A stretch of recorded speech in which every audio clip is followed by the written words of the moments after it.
तेरी वाणी जीवन की रोटी, नैनों की ज्योति अंधेरा मिटाती।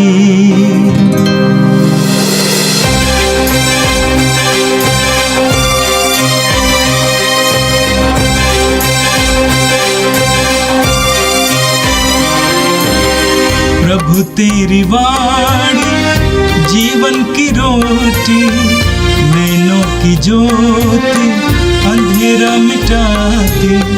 प्रभु तेरी वाणी जीवन की रोटी, नैनों की ज्योति अंधेरा मिटाती। वाणी वाणी वाणी वाणी वाणी पवित्र है, शाश्वत है, जीवन का मन्ना है। 7 अप्रैल बृहस्पतिवार। पहला पाठ उत्पत्ति ग्रंथ अध्याय 17 पद संख्या 3 से 9।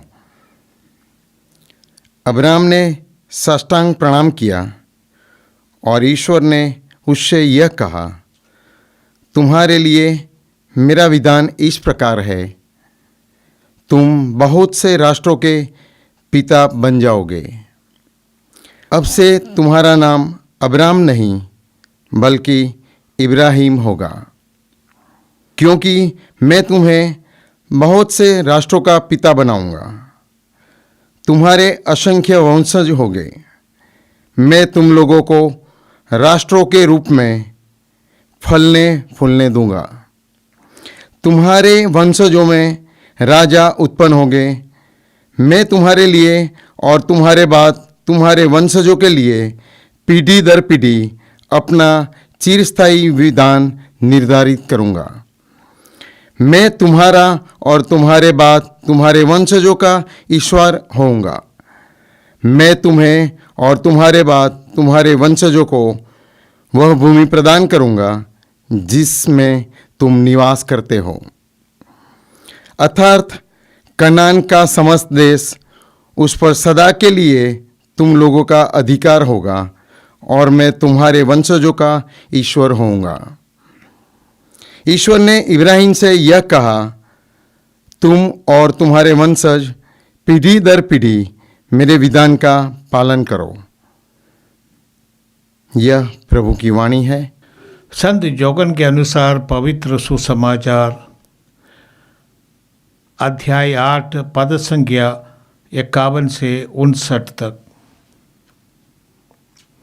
यीशु ने यहूदियों से कहा, मैं तुम लोगों से कह देता हूँ, यदि कोई मेरी शिक्षा पर चलेगा तो वो कभी नहीं मरेगा। यहूदियों ने कहा, अब हमें पक्का विश्वास हो गया है कि तुमको अवधूत लगा है। अब्राहम और नबी मर गए, किंतु तुम कहते हो यदि कोई मेरी शिक्षा पर चलेगा तो वो कभी नहीं मरेगा। क्या तुम हमारे पिता अब्राहम से भी मगान हो? वह मर गए और नबी भी मर गए। तुम अपने को क्या समझते हो? यीशु ने उत्तर दिया, यदि मैं स्वयं अपने को महिमा देता तो उस महिमा का कोई महत्व नहीं होता। मेरा पिता मुझे महिमान्वित करता है, उसे तुम लोग अपना ईश्वर कहते हो। यद्यपि तुम उसे नहीं जानते, मैं उसे जानता हूँ। यदि मैं कहता कि उसे नहीं जानता तो मैं तुम्हारी तरह झूठा बन जाता, किंतु मैं उसे जानता हूँ और उसकी शिक्षा पर चलता हूँ। तुम्हारे पिता अब्राहम ये जानकर उल्लसित हो गए कि वो मेरा आगमन देखेंगे और वह उसे देखकर आनंद विभोर हो गए। यहूदियों ने उनसे कहा, अब तक तुम्हारी उम्र 50 भी नहीं है, तो तुमने कैसे अब्राहम को देखा है? यीशु ने उससे कहा, मैं तुम लोगों से कह देता हूँ, अब्राहम के जन्म लेने के पहले से ही मैं विद्यमान हूँ। इस पर लोगों ने यीशु को मारने के लिए पत्थर उठाए, किंतु वह चुपके से मंदिर से निकल गए। यह प्रभु का दिव्य सुसमाचार है। क्रिस्त प्रभु की जय। भाई और बहनों, आज का प्रथम पाठ उत्पत्ति ग्रंथ से हमने सुना है। इसमें ईश्वर अब्राहम को दर्शन देता है और अब्राहम से वादा करता है कि तुम बहुत राष्ट्रों के पिता बनोगे। और ईश्वर ने एक महत्वपूर्ण कार्य और किया। ईश्वर ने अब्राहम का नाम बदल दिया। उनका पहला नाम था अब्राहम, ईश्वर ने उसको अब्राहम कर दिया। और ईश्वर ने यह भी वादा किया कि जो प्रज्ञात देश मैंने वादा किया है वो तुम्हें मिलेगा। तुम अनेक राष्ट्रों के पिता बनोगे और तुम्हारे वंश में राजा और महाराज उत्पन्न होंगे। ईश्वर ने ये सब वादा किया। हम जानते हैं इब्राहिम निसंतान व्यक्ति था और उनका उम्र अभी 99 हो गए। और ईश्वर वादा करते हैं कि तुम्हारा नाम मैं बदल देता हूँ। अब्राहम का नाम का अर्थ है उत्कृष्ट पिता, एक्सल्टेड फादर। या जिनका फादर एक्सल्टेड है ऐसा व्यक्ति, इनका पिताजी महिमान्वित है, यही अर्थ है अब्राहम का नाम का अर्थ। परंतु ईश्वर ने उसके साथ एक हा भी जोड़कर अब्राहम कर दिया। इसका अर्थ है राष्ट्रों के पिता, कुलपति। तो अनेक राष्ट्रों के पिता बनोगे। एक निसंतान व्यक्ति को प्रभु ने वादा करके उनसे कहा ये वादा पक्का है। और ईश्वर ने और भी आगे कहा तुम्हारे वंशजों में राजा उत्पन्न होंगे और तुम्हारे बाद तुम्हारे वंशजों के पीढ़ी दर पीढ़ी अपना चिरस्थायी विधान निर्धारित करेंगे। ईश्वर ने उनके साथ एक विधान भी किया। ये संधि ये विश्वास पर आधारित है। उस समय अब्राहम के पास कुछ भी नहीं है, परंतु विश्वास करते हैं, आशा रखते हैं कि ईश्वर ने जो वादा किया वो पूरा करेंगे। आज के इस पाठ से हम ये जानते हैं कि अब्राहम ईश्वर के सामने न्यायी इसलिए हो गया कि उसने ईश्वर पर विश्वास किया। विश्वास के कारण ही अब्राहम न्यायी सिद्ध हुए, जैसे पौलुस रोमी का नाम पत्र में बाद में हमें समझाएंगे। और ये वादा ईश्वर और अब्राहम के साथ जो वादा है, और ये ईश्वर ने जो कहा मेरे तुम्हारे वंशज अब्राहम का वंशज ये राजाधिराज बनेंगे, ये केवल दाऊद के बारे में नहीं, असली में ये सब यीशु के बारे में। आज जो प्रज्ञात देश इब्राहिम को ईश्वर ने वादा किया वो केवल कनान का ये छोटा सा देश नहीं, पूरे ये अनंत जीवन है। जो प्रज्ञात देश सब लोगों के लिए उपलब्ध होगा विश्वास के द्वारा, वो अनंत जीवन है। ये संसार के छोटा सा एक टुकड़ा जमीन नहीं, परंतु अनंत जीवन की वादा है। और इसके साथ साथ सभी राष्ट्र इब्राहिम के द्वारा इब्राहिम के विश्वास के सहभागी बन जाएंगे। और हम जानते हैं कि इब्राहिम का विश्वास सभी राष्ट्रों के लिए, इब्राहिम का विश्वास एकमात्र ईश्वर पर विश्वास, सारे संसार के सृष्टिकर्ता एक ही परमेश्वर जिन पर इब्राहिम ने विश्वास किया और इब्राहिम के अनुकरण करते हुए इब्राहिम के विश्वास, सबसे पहला व्यक्ति एकमात्र ईश्वर पर विश्वास करने वाला व्यक्ति शायद इब्राहिम होगा। और इब्राहिम हम सबों के लिए एकमात्र ईश्वर पर विश्वास करने वाले व्यक्ति का प्रतीक है। और हम लोग सब इब्राहिम के जैसे एकमात्र ईश्वर पर विश्वास करने के लिए बुलाए गए हैं सभी राष्ट्रों से। और दूसरी एक बात है कि इब्राहिम से जो प्रतिज्ञा ईश्वर ने किए हैं विश्वास और श्रद्धा के द्वारा लोग इब्राहिम का उत्तराधिकारी बनेंगे। इब्राहिम के द्वारा सभी राष्ट्र एक मत हो जाएंगे।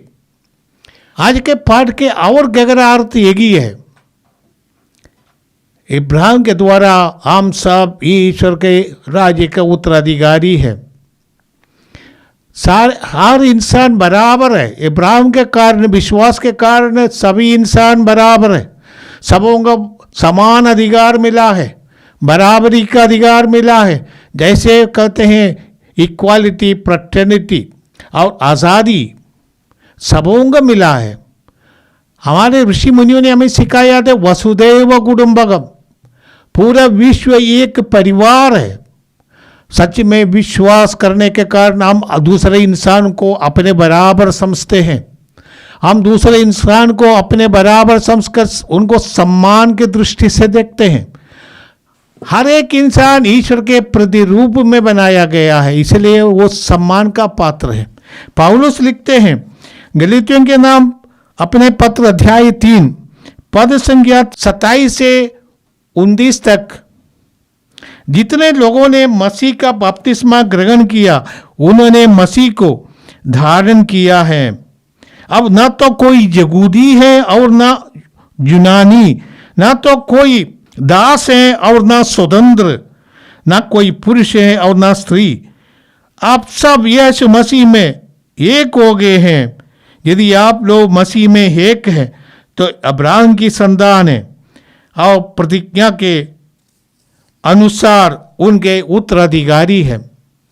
अब्राहम के माध्यम से सब लोग एक ईश्वर पर विश्वास करने के कारण समान अधिकार प्राप्त लोग हैं, और यीशु मसीह के द्वारा हम लोग सब अब्राहम के विश्वास का उत्तराधिकारी बन गए हैं।